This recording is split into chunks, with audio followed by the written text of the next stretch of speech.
This week in the world of sports, the NTT Indycar Series returns to Texas for the third race of the season at the all-new Java House Grand Prix of Arlington. This is the Monday Report, starting now!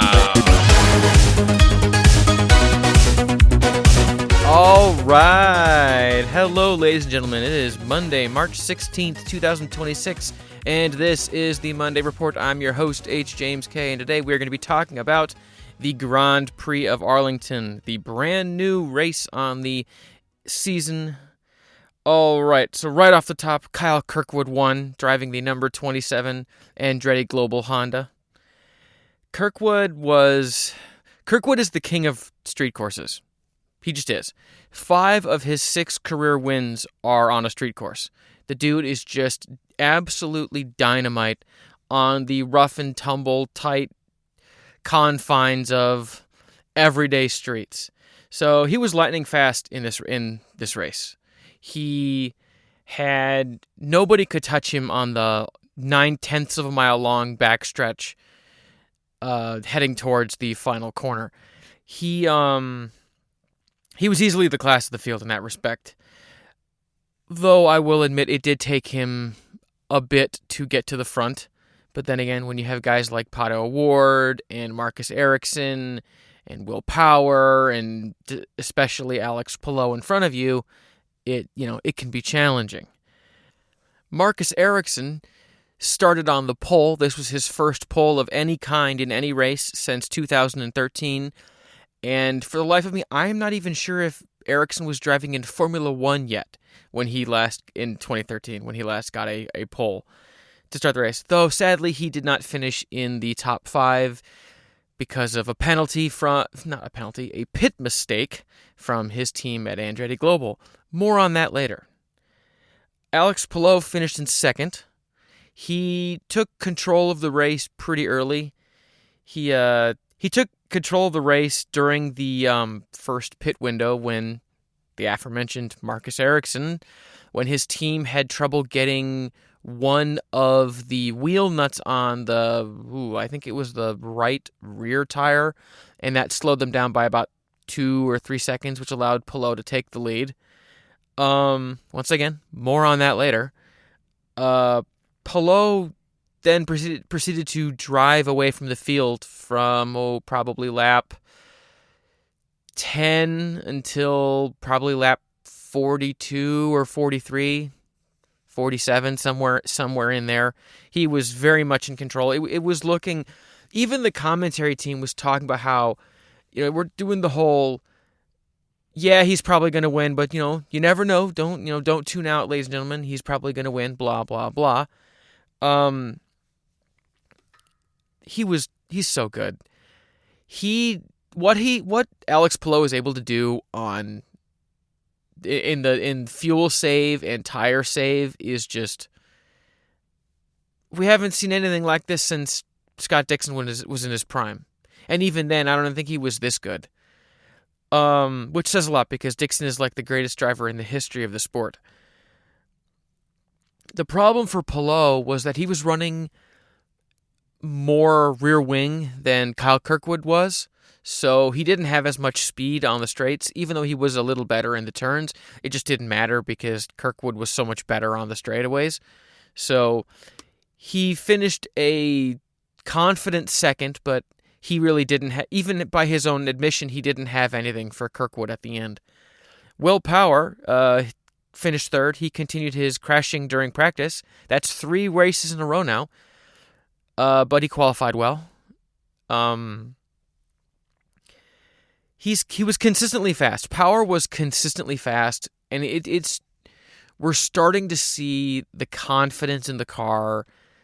The mistakes are still happening. There's still work to be done, but I thought today was a supremely encouraging result from Will Power, even though he had a pit mistake.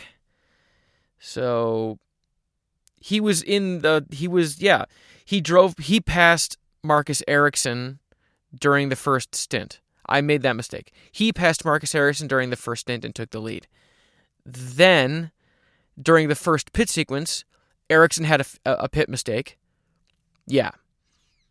Then, on lap 21, when Power pit in for the first time, he had a pit mistake as well, where one of his tire changers, the nut came off and there was trouble getting the tire on and fueling took long and he lost like 3.5 seconds to Palou, which is when Palou took the lead.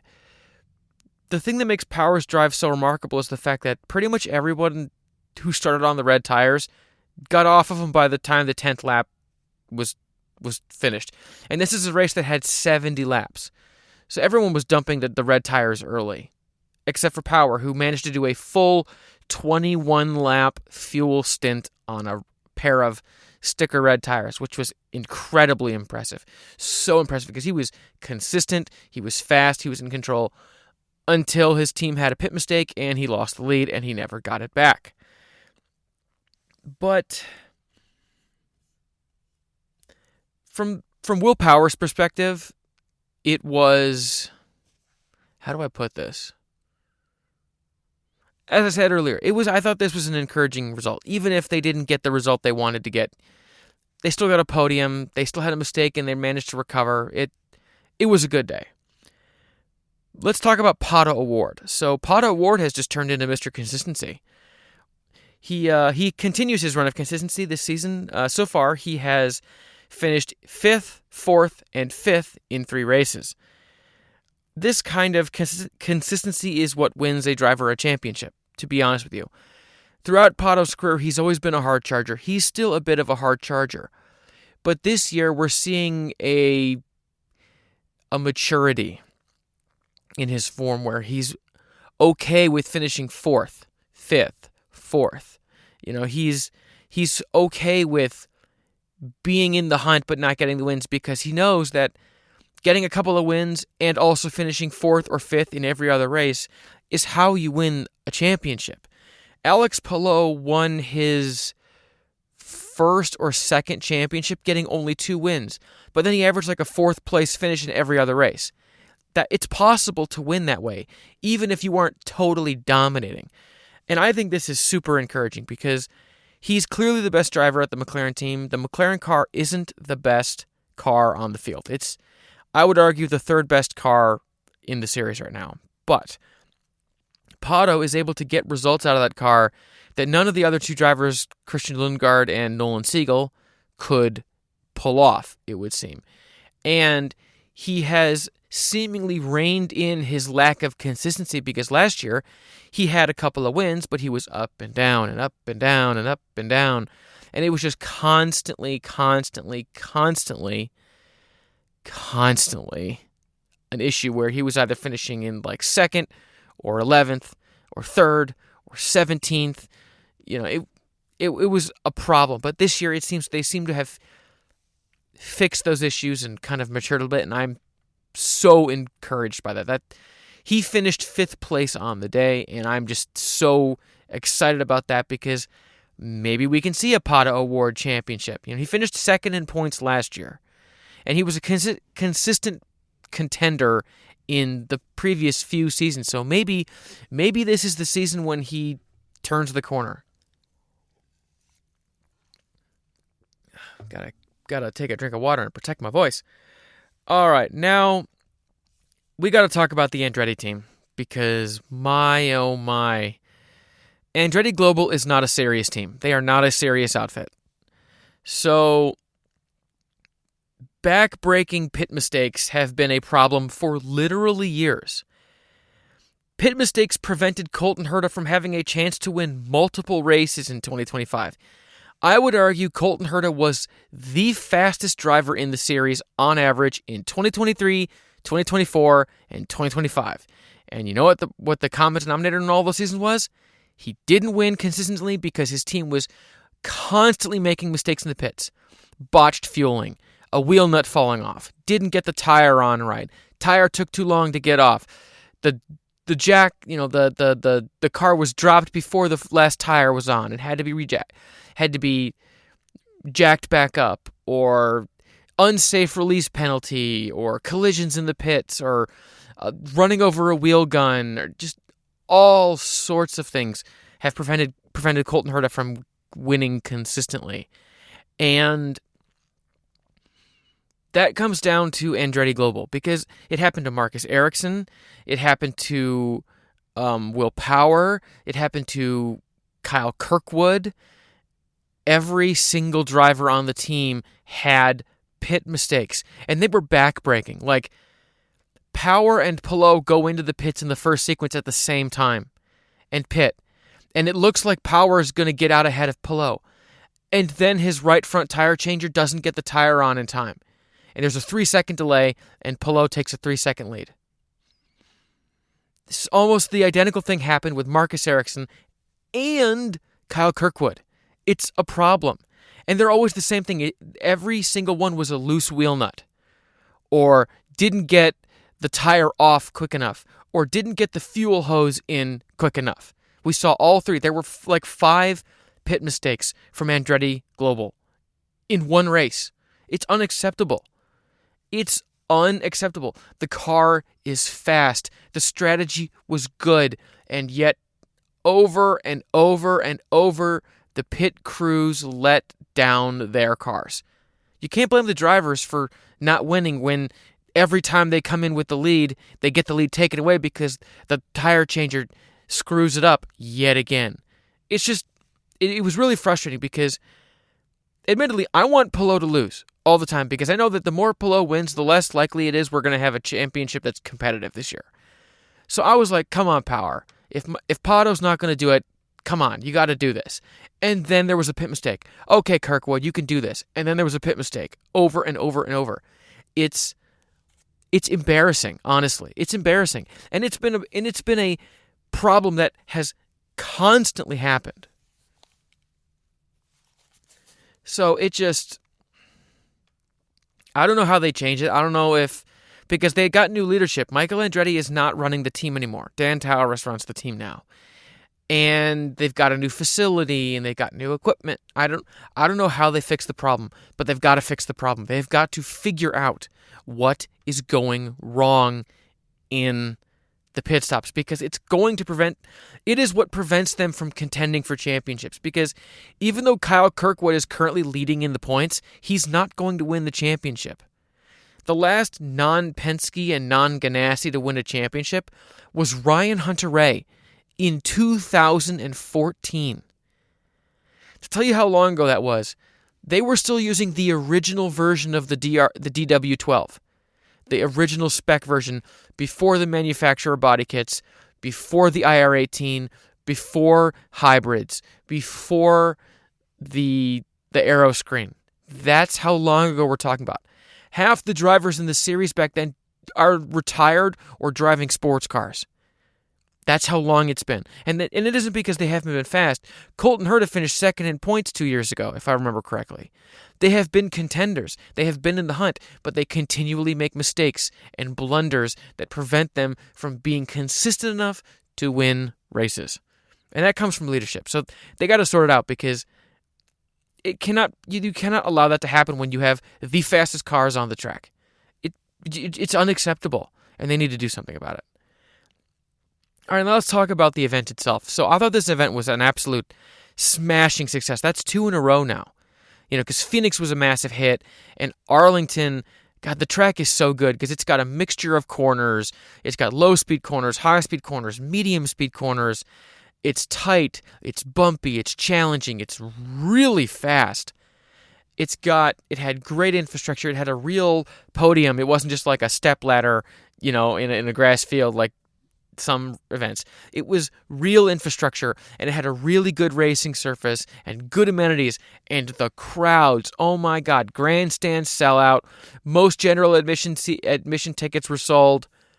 It was simply remarkable. It was such a massive success, and the race was good. The crowd was into it. The TV, Fox, once again, had a great broadcast. They really put in a lot of effort to show what was happening in the race, and the commentary team was good. For me, this event is now the gold standard for new events. If you're going to bring an event to the series, it better look like the Java House Grand Prix of Arlington. It better be that big of a deal. Because if it's not got that much amenities and that kind of a good circuit and that much promotion, because the Cowboys and the Rangers and local news promoted the absolute hell out of this race. Everyone in Dallas, Fort Worth, and Arlington knew about this thing. It was a massive deal because it was well promoted. Fox promoted it well. That has got to be the bare minimum going forward, because anything less than this is embarrassing. I mean, think about this. So Formula One always has that massive superstructure with the podium on top. This was the first time, other than the Indianapolis 500 and the Indy GP, where an IndyCar race had a podium that didn't look like it was for a junior formula. And it may sound like it's petty and doesn't matter, but from an optics perspective, with Formula One fans and endurance racing fans, it matters. It's embarrassing, looking like the small fry development feeder series junior formula BS. But instead of having an actual presentation that looked good, and good racing, and good cars, and good drivers, and great fans, and good TV attention, this is what IndyCar racing needs to be. And I'll just say it, the Fox triple header to start the season of St. Pete, Phoenix, Arlington, smashing success. We have been screaming from the rooftops for years, you have got to have more races in the beginning of the season. Doug Bowles takes over, they sell an equity stake in the series to Fox, and suddenly IndyCar is going in the right direction. IndyCar, I mean, look at this. Think about it. Ratings for St. Pete and Phoenix. St. Pete had 1.4 million viewers, which is only like 300,000 less than the massive record-breaking rating it got in 2025. Phoenix got 1.3 million views. The last time IndyCar had 1.3 million plus viewership, man, you'd have to go back over a decade probably. It's been years since IndyCar has gotten attention like this, and press and ratings. So I'm anticipating not 1.3 million. I don't think it's going to get that because they had to move the start time of the race earlier to avoid dangerous 50-mile-an-hour wind gusts. So that it might affect ratings a little bit, but I still think it's going to be a smashing success. And then there's a week off, and then they're right back into it with Barber. And then after that, you got Long Beach, and you got Indy GP in Indianapolis Motor Speedway, and then the 500. So it's like the season is going to be well underway with a head of steam right as they're going into the month of May, which is something they haven't had since 30 years ago, before the split. That's how long it's been since IndyCar has felt like they've had this much momentum, because they got the new engines coming out in 28. They got a new car coming out in 28. They've got a huge win of a media deal with Fox, and they got good leadership finally. So it's finally looking like IndyCar is turning a corner and moving in the right direction. Finally. So we got to keep the momentum going. I think this race was a massive success. This is just the last time an IndyCar season felt this yes was 2018. And that was because you had Robbie Wickens, and he was a rising star, and the new car, and there was enhanced media attention, and even that was small potatoes compared to this. So, excellent. I was so impressed with Arlington. I'm so happy with how the season has gone so far, and I cannot wait for the next race, which I'm pretty sure is at Barber Motorsports Park on March 29th, 2026. All right, that's going to wrap up my coverage of IndyCar for today. Next week, I'm going to be doing an expose kind of history episode about monster trucks. So it's going to be monster trucks, the sport that chose not to be. And it's going to talk about, the origin of monster trucks, being a sideshow, early racing, then the birth of Monster Jam, and where it is now, and it's going to be the whole history. And I'm really passionate about monster trucks. I have been since I was 3 years old, so I think I'm really excited about working on this episode, and I'm going to be working on it all week. So look forward to that next Sunday. So for those of you listening on Apple Podcasts, Amazon Music, and everywhere else that podcasts are available, thank you. Please consider telling your friends and family about the podcast to help it grow. For those of you watching on YouTube, please like, subscribe, hit the bell icon to get notifications, and please leave a comment to help feed the algorithm so we can reach more people and we can all enjoy sports together. All right, my name is H. James K. Thank y'all for tuning in. Until next time.